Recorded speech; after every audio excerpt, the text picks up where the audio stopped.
안녕하세요. 오늘은 8월 18일 금요일입니다. 살룸과 여호야김.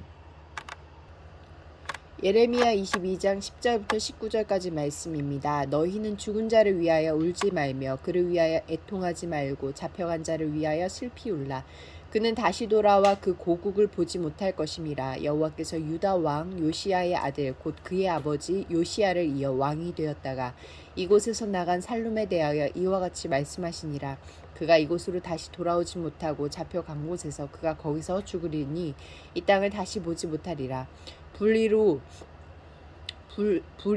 그 집을 세우며 부정하게 그 다락방을 지으며 자기의 이웃을 고용하고 그의 품삯을 주지 아니하는 자에게 화 있을진저 그가 이르기를 내가 나를 위하여 큰 집과 넓은 다락방을 지으리라 하고 자기를 위하여 창문을 만들고 그것을 백향목으로 입히고 붉은 빛으로 칠하도다.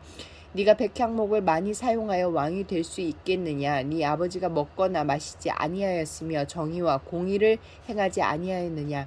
그때 그가 형통하였었느니라. 그는 가난한 자와 궁핍한 자를 변호하고 형통하였나니 이것이 나를 알미 아니냐 여호와의 말씀이니라. 그러나 네 두 눈과 마음은 탐욕과 무죄한 피를 흘림과 압박과 포악을 행하려 할 뿐이니라. 그러므로 여호와께서 유다의 왕 요시야의 아들 여호야김에게 대하여 이와 같이 말씀하시니라. 무리가 그를 위하여 슬프다 내 형제여 슬프다 내 자매여 하며 통곡하지 아니할 것이며 그를 위하여 슬프다 주여 슬프다 그 영광이여 하며 통곡하지도 아니할 것이라. 그가 끌려 예루살렘 문 밖에 던져지고 나귀같이 매장함을 당하리라. 10절 말씀에서 하나님은 어떤 분입니까? 의로운 왕 요시야가 전쟁에서 갑작스럽게 사망하는 것은 슬픈 일이지만 그 죽음을 백성이 애도할 겨를도 없이 요시야의 아들 살룸이 즉위한 후 석 달 만에 애굽으로 끌려간 것이 더 비참하고 불쌍히 여길 일이라고 하십니다. 살룸은 다시 고국을 보지 못하고 거기서 죽을 것입니다. 얼마나 살고 언제 죽는가 하는 것보다 어떻게 살았고 하나님께서 그 죽음을 어떻게 평가하시는가 하는 문제가 더 중요합니다. 11절과 12절 말씀에서 나에게 주시는 교훈은 무엇입니까?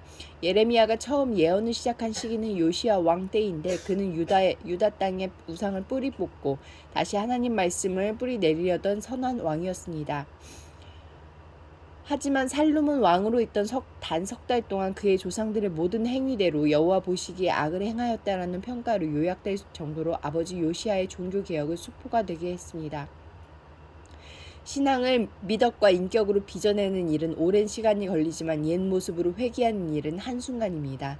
영으로서 몸의 행실을 죽이는 싸움에서 뒷걸음치면 우리도 살룸의 길을 가게 될 것입니다. 13절부터 19절까지 말씀에서 나에게 주시는 교훈은 무엇입니까?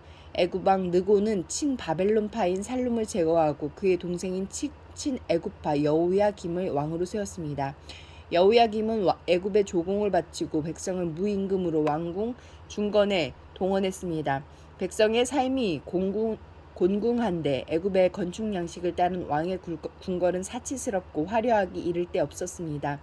그는 애굽이 아닌 하나님에게 순종해야 했습니다. 약자를 보호하고 부당한 힘을 진압하며 공의를 실현하는 것만이 강대국의 틈바구니에서 살아남는 길임을 그는 몰랐습니다. 결국 여호야김은 바벨론이 부상하고 애굽이 쇠퇴하는 정세를 전혀 읽지 못하고 호기롭게 바벨론의 반기를 들다가 비참하게 죽습니다. 하나님을 버린 그의 최후는 동물과 비슷해서 예루살렘 문 밖에 던져져 나귀처럼 매장될 것입니다. 내게 있는 어떤 형태의 권력이든 하나님의 의를 세우는데 어떻게 사용할 수 있을지 생각해 봅시다. 기도하시겠습니다. 공동체를 위해서는 저희에게도 마지막에 있음을 기억하게 하소서. 주 앞에서 영예로운 죽음을 맞이하게 하소서. 열방을 위해서는 13세 이하 감비아 소녀들의 여성 할례가 여전히 51%를 넘고 있다. 감비아에서 여성 할례가 근절되고 어린 소녀들이 사회 간섭에 얽매이지 않고 자유롭고 건강한 삶을 영위할 수 있도록 함께 기도하시겠습니다.